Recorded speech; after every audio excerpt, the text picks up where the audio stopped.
Selamat pagi, jumpa lagi dengan channel Sri Gagah. Salam jumpa seluruh penonton dari Tata Surya Bima Sakti. Salam kenal. Untuk yang belum like atau subscribe, bisa langsung di bawah. Subscribe ya, atau segala macam lah, itu yang keren itu. Oke, hari ini saya bahagia sekali dengan cuaca cerah di bulan Ramadan ini. Dan pastinya hari ini adalah hari terakhir Ramadan, dan itu semua orang senang. Kenapa? Besok Lebaran ya.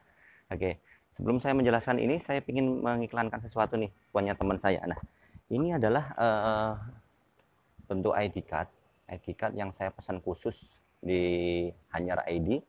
Hanyar ID itu untuk kualitasnya nomor 1 lah. Saya ada beberapa yang ini paling cocok. Nah, masalah foto di skip ya, foto memang foto saya yang keren ini ya. Oke, kemudian yang paling keren lagi adalah ini sebenarnya saya minjem punya anggota saya, karena ID saya hilang, nggak tahu kemana.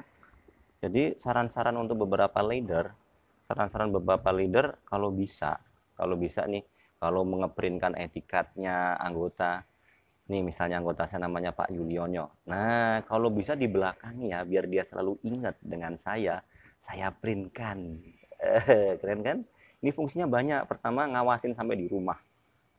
Nah, yang kedua, kalau ID card saya hilang ya seperti hari ini nih, saya bisa minjem karena bolak-balik saya. Oke, yang saya mau jelaskan hari ini adalah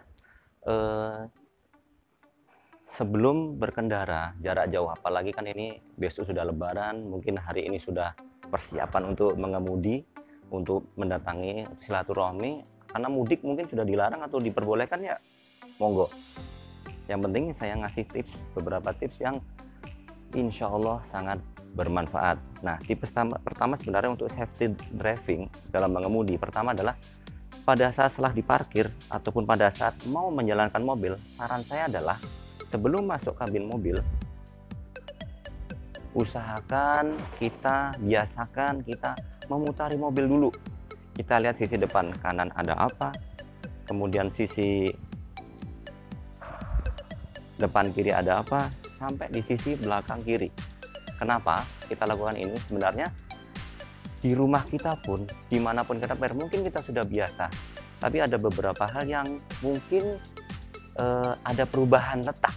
Misalnya ada anak kita mungkin naruh mainannya di belakang ban kita atau di belakang sebelah kiri kita, minimal kita antisipasi dari awal dulu. Nah, karena antisipasi itu, feeling kita dalam berkendara itu lebih maksimal. Nah, karena di blind spotnya kita pada saat mengemudi mobil ada yang bahaya di depan kiri dan belakang kiri. Nah, itu tips pertama saya. Oke, tips yang kedua sebenarnya untuk menyeluruh ya teman-temannya.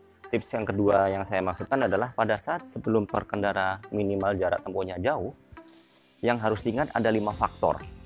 Wis, keren banget 5 faktor ya. Faktor, oke. Ingat ya, kebetulan saya diamanahkan bekerja sebagai di divisi marketing di Honda Samarinda Bro. Nah, posisinya adalah sebelum berkendara, nah kita cek dulu nih apa-apa aja. Dan 5 itu sangat ya berhubungan dengan mobil yang saya mau cek ini, the power of dream bro. Nah, kita ambil powernya aja sebenarnya biar keren. 5 ini adalah power, P pertama adalah petrol. Nah, yang kita cek adalah meteran ataupun ukuran daya tampung ataupun keadaan terakhir bensin kita ya. Kalau bisa dalam jarak jauh, kalau bisa setengah ke atas. Kenapa? Pertama, memberi ketenangan kita tidak was-was nih nyari pom bensin, mau habis segala macam. Jadi sebelum berangkat, hari sebelumnya kalau bisa diisi setengah ke atas minimal. Pertama, memberikan rasa aman kita. Yang kedua, kita tidak buru-buru nyari pom, jadi aman keluarga. Oke, faktor yang kedua adalah O. Oke, oli. Kita lihat oli itu biasanya di sini nih bro. Kita buka mesin dulu sebelum lihat olinya. Nah, ini di sini letaknya di depan mesin, pas. Nah, ini kita cek mengenai ukuran. Nah, jadi volumenya sesuai dengan titik yang ada, kemudian warna olinya pun masih bagus, dan ini layak untuk perjalanan jauh.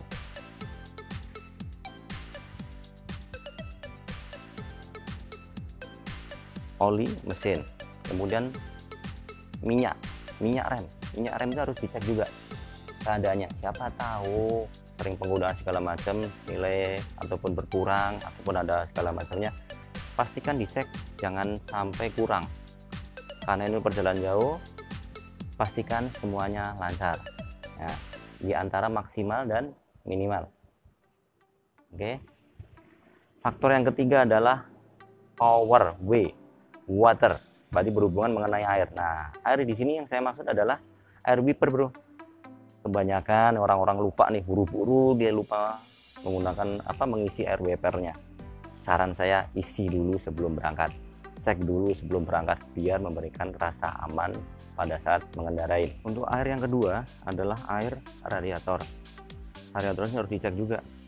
Nah, misalnya gini, pada saat perjalanan tiba-tiba mogok karena kondisi temperatur radiatornya tinggi ataupun mesinnya panas, jangan sekali-sekali teman-teman konsumen atau segala, kalau bisa jangan pernah membuka air radiator dalam keadaan panas. Itu sangat membahayakan. Kenapa? Pada saat panas di dalam ini mendidih, bro. Ya, pada saat dibuka bisa menyembur ke muka, jadi mukanya tidak ganteng lah, jangan sampai ya. Ini harus diperhatikan. Ini salah satu safety dalam kendaraan mobil. Power, P-O-W. Faktor keempat adalah E, electrical. Pastikan elektrikal kita, khususnya di mesin, sebenarnya kita cek untuk masalah akinya ya, bro.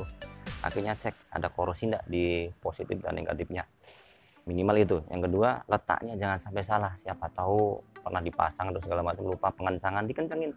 Jangan sampai lupa, ini bahaya ya, konsleting bisa di mana-mana. Kemudian masalah fuse-nya ataupun saklarnya aman enggak, pernah dibuka atau enggak, ingat-ingat itu, pastikan kembalikan secara normal. Dan untuk beberapa yang variasi yang menggunakan daya aki, tolong kasih pengaman saklar khusus ya, biar aman. Power, sudah 4 faktor. Yang terakhir adalah power, R, rubber, berhubungan dengan karet, adalah ban.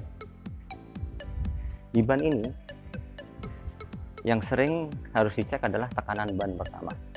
Yang kedua adalah tapakan bannya, bro.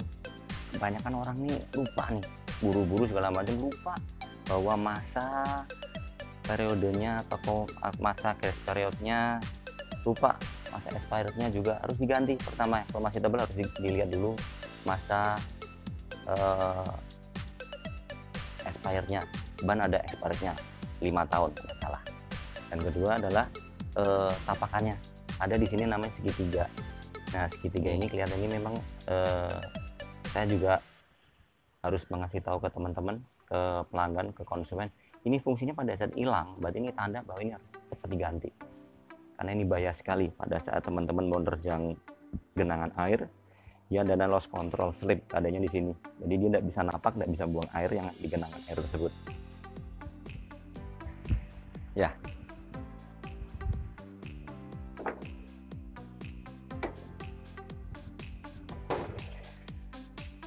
Satu, masalah kebiasaan kita untuk mutarin mobil dulu, lihat keadaan. Yang kedua adalah 5 faktor tadi. Yang ketiga sebenarnya barang bawaan kita. Cek semuanya yang ada di mobil. Misalnya dongkraknya harus ada ya. Mungkin sebelumnya masalah penggantian ban sudah saya jelaskan di video sebelumnya. Bisa dibuka linknya. Kemudian masalah P3K harus dibawa juga. Itu wajib. Karena kalau ada apa-apa di jalan, kita sudah siap antisipasi dulu ya. Yang terakhir alat komunikasi, bro. Itu ada, cukup. Memang untuk kurang jelasnya bisa hubungi di tim servis kami, tim servis Honda Nusantara Samarinda, bisa hubungi di sini. Dan teman-teman kalau misalnya ada kesibukan segala macam, kami akan datang ke rumah membereskan semua masalah mengenai mobil, servis ataupun segala macamnya ya. Kalau memang belum ada yang like and subscribe, langsung like and subscribe. Oke, salam Honda.